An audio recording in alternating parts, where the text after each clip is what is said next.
Ne! Prokletej svět! Prokletý město! Prokletej osud, který mě sem přived! Když to píšu, ruce se mi třesou a musím se zastavit, abych si otřel pot z čela. Portálový test byl katastrofa.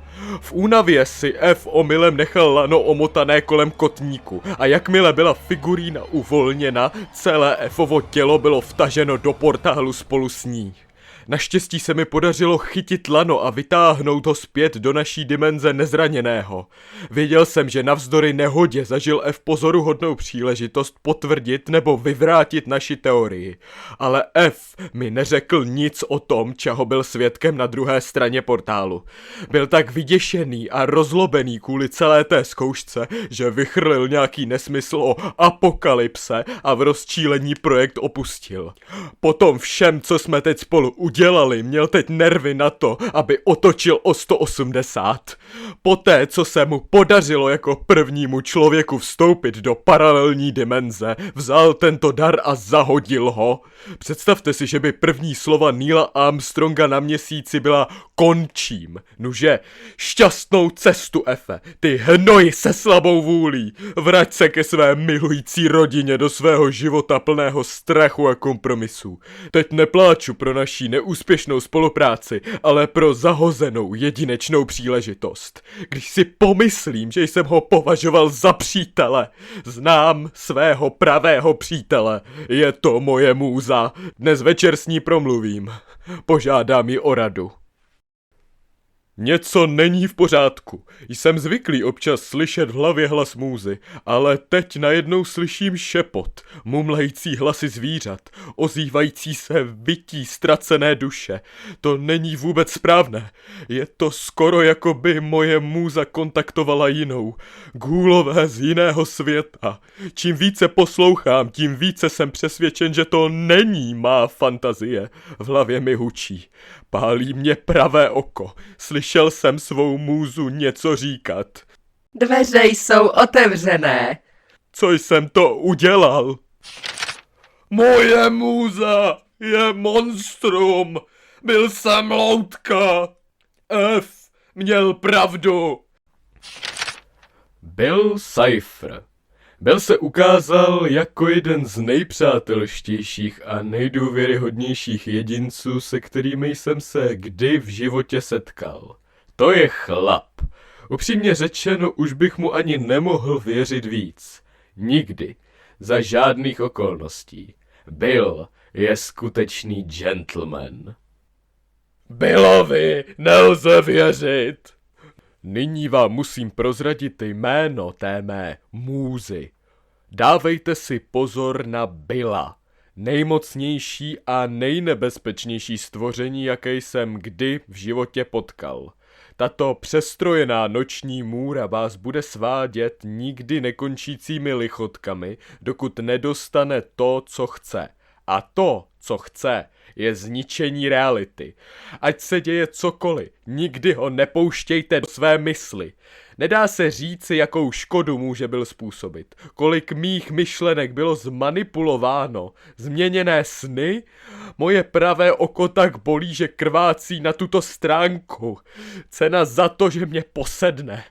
Posedl i jiné?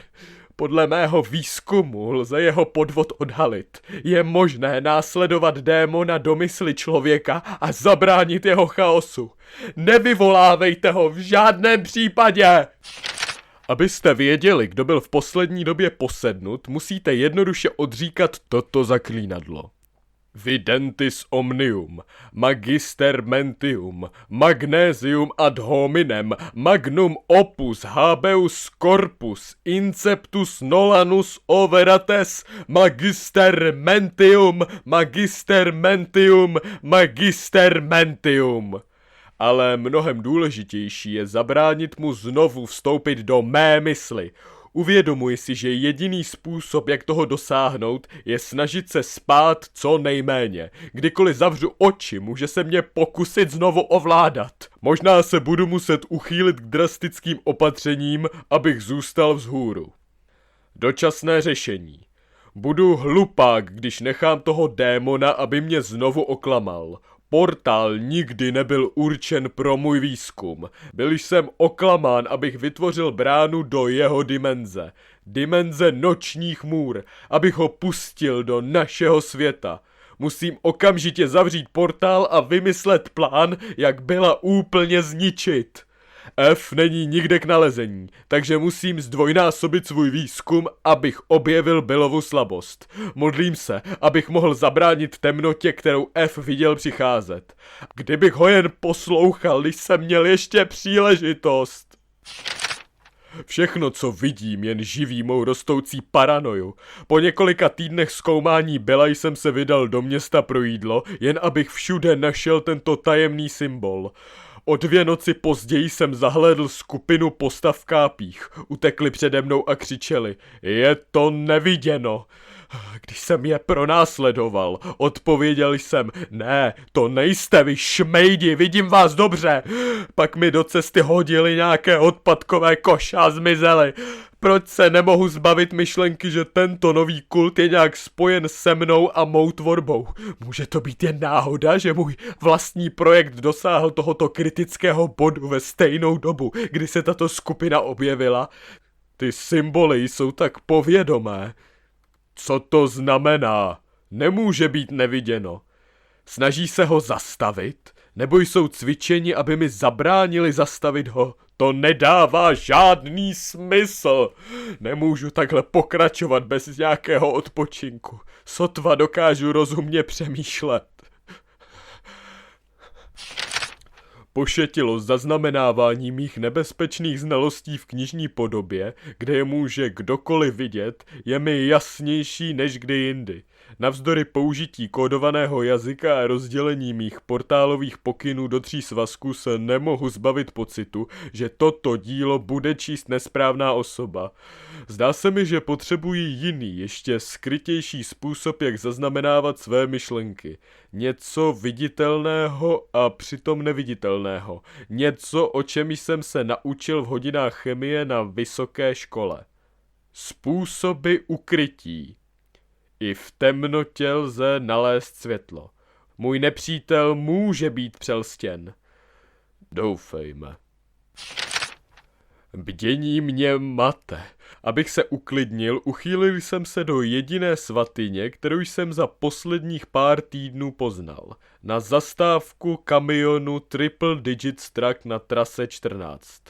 Jejich průmyslově silná káva je nejlepší metodou, jak zůstat vzhůru. A přesto jsem byl i po 6 šálcích stále ospalý. Laskavě vypadající řidič kamionu si všiml, že mám problémy svíčky a nabídl mi několik návrhů, jak zůstat vzhůru. Štípni se. Štípni někoho jiného, probudí tě pěstí. Dej si arašídové máslo na obličej a nech na sebe pustit psa. Probudí tě olíznutím. Dej si do očí papriku. Jen to vzdej, 6prsťáku. Zamrkal jsem s panickým strachem. Začal jsem odcházet. Opravdu mě právě nazval. Zacouval jsem a spadl na podlahu. Všichni v jídelně se ke mně otočili a možná to byl jen východ slunce, který dovnitř pronikal oknem, ale přísahám, že v tu chvíli jim oči zářily žlutě. Křičel jsem: "Vypadni z mé hlavy, Cyphere!" a běžel jsem směrem k domovu tak rychle, jak mě mé slabé nohy mohly unést. Nikomu v tomhle městě se nedá věřit. Má oči všude a sledují každý můj pohyb. Zhroutil jsem se na parkovišti u motelu dvojčat matracových. Zíral jsem na slovo dvojčat, když jsem se snažil popadnout dech. A uvědomil jsem si, že na tomto světě zbývá jen jeden člověk, kterému bych mohl svěřit svá tajemství. Začal jsem tvořit plán. Úkryty. Čas na provizorní opatření skončil. Jestli někdy budu pokračovat ve své práci, pak můj nepřítel musí být konfrontován a navždy poražen. Musím začít několikadenní cestu do prokletých jeskyní, které ho přivedly do mého života. Pokud existuje způsob, jak ho zničit, najdu ho tam. Ale než začnu s touto Odiseou, musím se zbavit svých deníků. Jsou příliš cenné na to, abych je zničil, ale informace obsažené uvnitř jsou příliš nebezpečné a já se chvěju při pomyšlení, co by se mohlo stát, kdyby se dostali do nesprávných rukou. Už jsem schoval deník číslo 2 vzadu na základní škole. Pochybuji, že existuje nějaké dítě natolik chytré nebo mazané, aby ho objevilo. Pro tento svazek mám vytipované jiné místo v lese, ale zatraceně dlouho jsem přemýšlel, kam schovat deník číslo 1. Uvědomil jsem si, že by se měl vzít co nejdál od Gravity Falls. V ideálním případě bych ho vzal sám, ale musím si udělat výlet do jeskyní. První sníh už napadl a cesta bude jen zrádnější, čím dále to budu zdržovat. Můj bývalý asistent se mnou odmítá mluvit, takže nemohu získat jeho pomoc. Je ironií, že jediná osoba, které mohu věřit, je ta nejméně důvěryhodná osoba, kterou znám. Je to zloděj a šarlatán. Ale zcestovalý. Nepochybuji o tom, že zná davy a zapadlé uličky po celém světě. Najde si místo, kam deník číslo 1 schovat. Poslal jsem mu zprávu a teď musím čekat na jeho příchod. Možná mi ještě dokáže svou hodnotu. Možná se chyby z minulosti dají napravit. Teď nemůžu dělat nic jiného, než čekat. Usnul jsem na lehátku, jen abych se zbudil, sedíc u stolu, a zíral na podivné symboly napsané níže. Ani otočené nedávají smysl. Využívá toho, že spím. Prosím, ne. Má podezření se bohužel potvrdila. Jsem sledován. Musím tuto knihu schovat, než ji najde. Pamatujte, v Gravity Falls není nikdo, komu byste mohli věřit. Nikomu nevěř. Bojím se, že můj čas ubíhá. Jsem tak unavený. Když zavřu oči, vidím tyto zlověsté vzory a symboly. Když otevřu oči, jsou zapsány do mého deníku. Nejsem ten, kdo je kreslí. Nebo jsem? Má mysl byla napjatá na maximum. Snaží se mě ovládat. Snaží se psát do deníku během těch několika minut, kdy zamhouřím oči. Hazardoval jsem se svou budoucností a možná i s budoucností lidstva. Už žádné psaní. Nastal čas pohřbít tento svazek. Poté už zbývá jen čekat na S a zachránit svět. Nebo v tom úsilí přijdu o život.